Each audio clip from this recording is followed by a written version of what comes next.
Hey everyone, welcome to today's video. So today's video is basically a video that's going to be highlighting the changes, the good, the bad, the aspects of the changes that were, in my opinion, just asinine and some of the aspects that I feel like, okay, there was a little bit of a give and take that I feel like we can highlight because if you look at the best in slot items, I think they've taken the center of the conversation and it's very easy to, focus on them.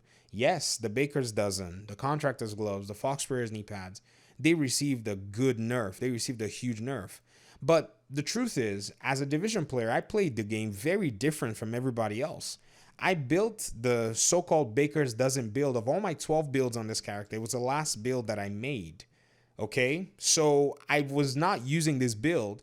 I've seen a lot of people say I don't play content on heroic when I beat the legendary missions without even touching this build. All three of them.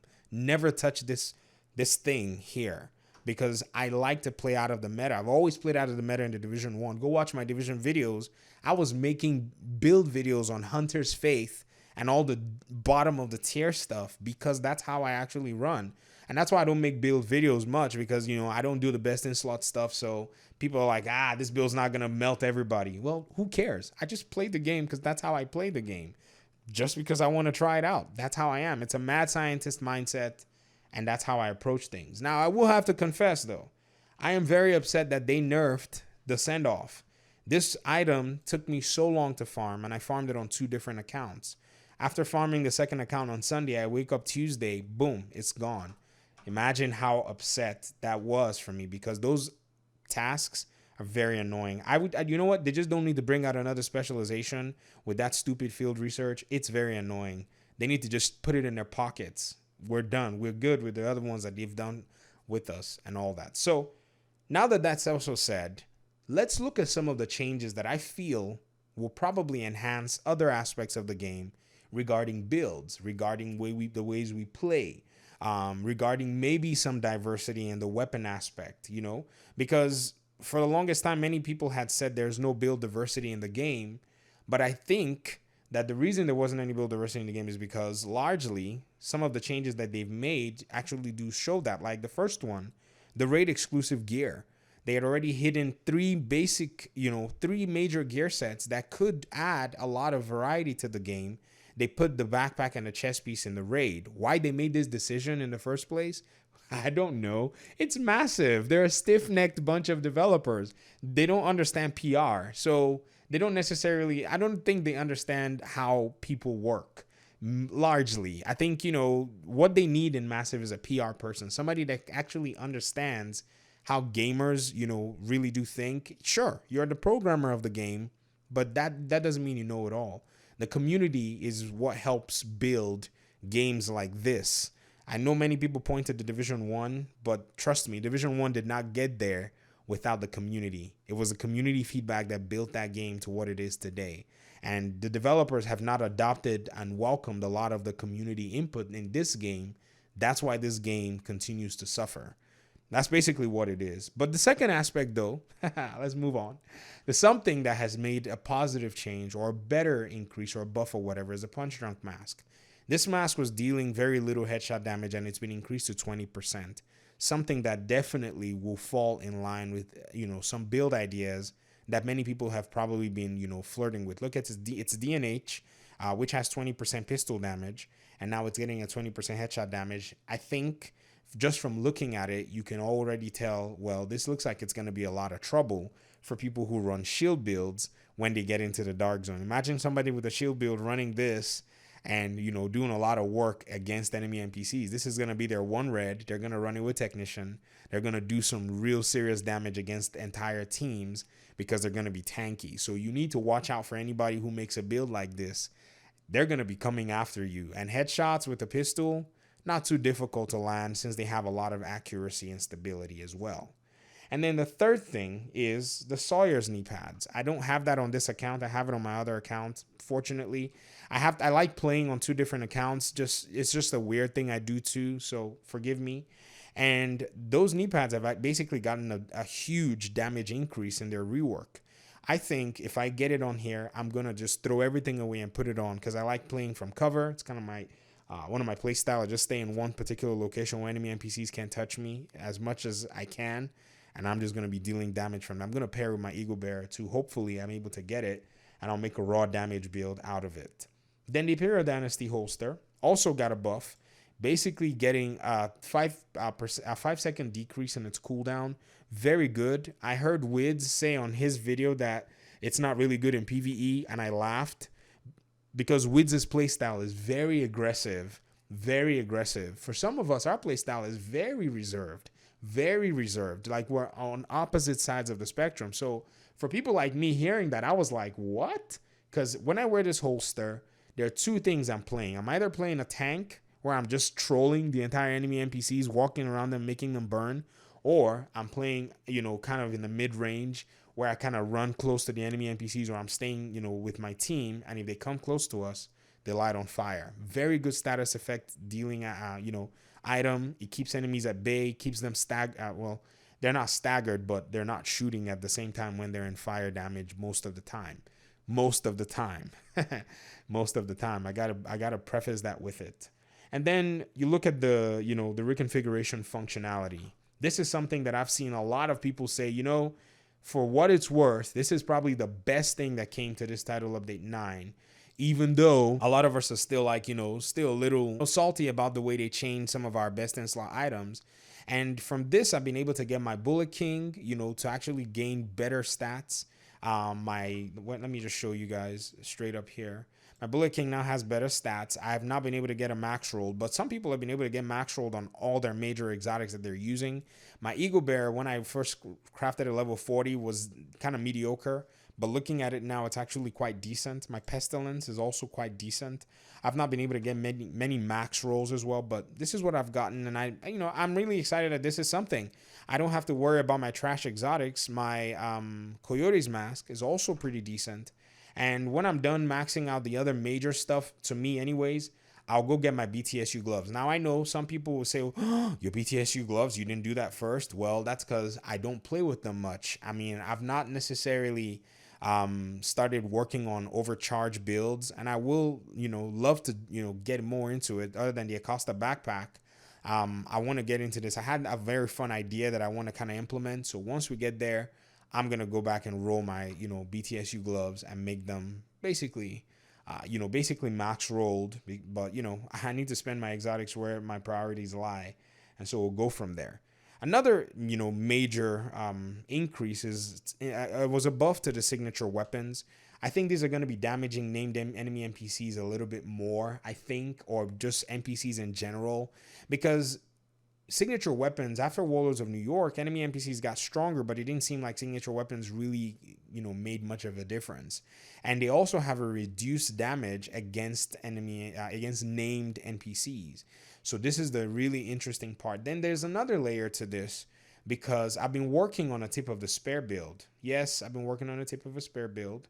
And it's not on this character. And one of the things that I've noticed is the signature weapons are actually very weak. Even with the 20% damage increase, they still are weak, in my opinion anyways, especially for what they are. They're supposed to be game changers, but the developers seem to be a little afraid to buff them. I think they were first wanting them out of PvP, and then they found the tip of despair was allowing for them to be in PvP, but now they've removed signature weapons totally. So I think what they need to do is give this a better increase, so that if an entire team focuses a bunch of enemies with their signature weapons, there has to be a significant difference. I mean, like, if we walk into a room and light up that room with signature weapons, we want to see a better, increase. So I guess it's a step in the right direction, some buff of some kind. I'm still testing to see what it's like.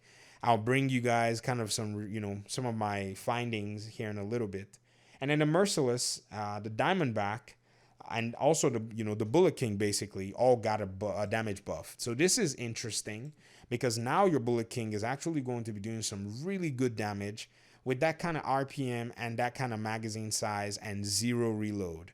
So whether or not you want to call it what it is, this is now a weapon that's even worth more to farm, in my opinion. Definitely something a lot of people need to get. The Diamondback rework, I was in a team where they were just now, after this, just a few hours ago, two people were running Diamondbacks. They were melting. One was a skill player. I think they were both status effect players, actually. They were running the same, almost the same exact build. I had to inspect them twice. Like, wait, did I just look at this same build? They were running status effect builds, and they were using this to get critical hit damage, their Diamondbacks, because that's the more that was a big damage output that they could put out while running skills, because of the way the agonizing bite and the marks now work for guaranteed critical hits when you've actually consumed your mark. So this is a buff. I was the first content creator to trash this weapon. I don't know if I was the first, but I got a lot of flack for it. People were like, shut up, you don't know what you're talking about, blah, blah, blah, blah, blah, blah, blah. And I was like, I can bet you $100 this thing's gonna sit in your stash. And it did sit in the stash of many people, but now it's a weapon that you can actually get out of your stash and play. And also, what's even better, it's a guaranteed drop when you finish Kingsley College. So guess what? If you don't have one, go to Kingsley College, do Kingsley College, and you're going to get a drop for one. And you can always go back to the reconfiguration table and get a better roll if that's something that you want. And then in regard to talents, I also got to, experience basically somebody using Emphatic Resolve today. Now, Emphatic Resolve is this talent that has basically been left in the dark, but now Emphatic Resolve has apparently gotten the buff, according to the developers anyways. And it's nice to see a healer understand that they're not only healing, and there's a little importance that they play to healing their team, they're now also buffing their team and buffing themselves for more damage. So a healer is now able and capable of playing that role. I wish there was a talent that actually allowed for a healer to be able to give extra ammo, just like we did have back in the day with Reclaimer. Reclaimer, you had all the healing capabilities, and I think they need to add more and more aspects of healing to increase the healer's grasp, so that they don't just feel like they're just popping, chem launchers and, hives, but they're able to do some real good work that, makes it valuable for people to want to go heal. But I think this is a good step. A healer can actually come and say, this is something that I can do, something I can add to my team.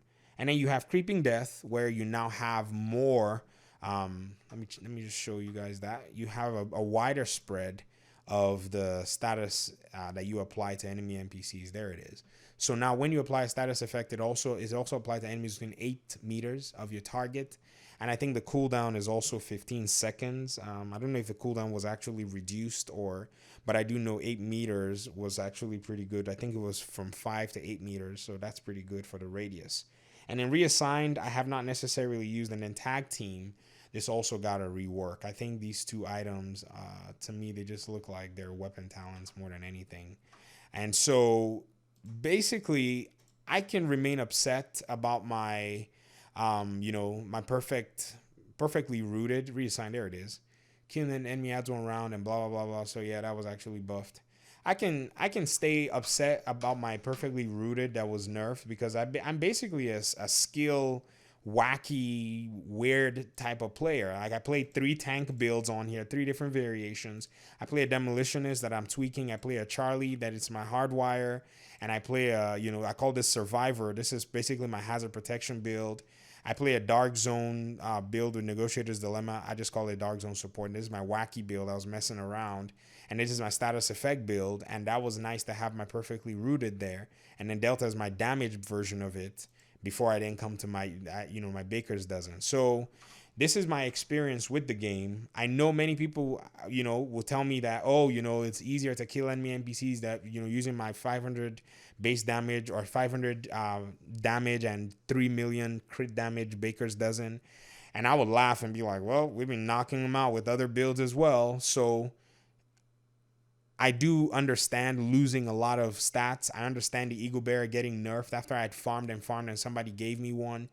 But at this point in the game, if I'm still playing the game right now, I've gotten to the point where I'm just like, if they nerf something, I'd want to be ready at every point. So I stay clear, and I stay clear of best in slot items. When I see a video of best in slot items, to me, it's just a video to figure out what I'm not going to be running. That's all it is. It's okay, that's the best. I'm not going to run it. And then I go find other alternatives. And so when a nerf comes, I basically am just, in a sense, somewhat immune. But like I said, this send-off, absolute dumb decision, because nobody said anything about it all this while. They didn't say anything about skills, and then they just went ahead and removed it. So I guess they kind of blindsided a lot of skill players. But one of the things that I'm going to do is I'm just going to work on, other things, and I'm going to adapt. And hopefully I'm able to come out with about the same amount of damage. It'll be hard to figure out where I'm going to get 20 extra percent from, just from a holstered item, an equipped item. But, it is what it is. It's part of the game. We'll look at other ways to play. And, if you're still playing the division by now, then you're most likely thinking about ways to get ahead of this entire change. Or you already got ahead of it before the patch rolled out. So let me hear your thoughts in the comment section about all of this. I guess that's my entire conversation. I guess I'll see you guys in the next video. Thank you for your time and audience, for even sitting through all of this with me. And I guess I'll see you in the next video. Peace.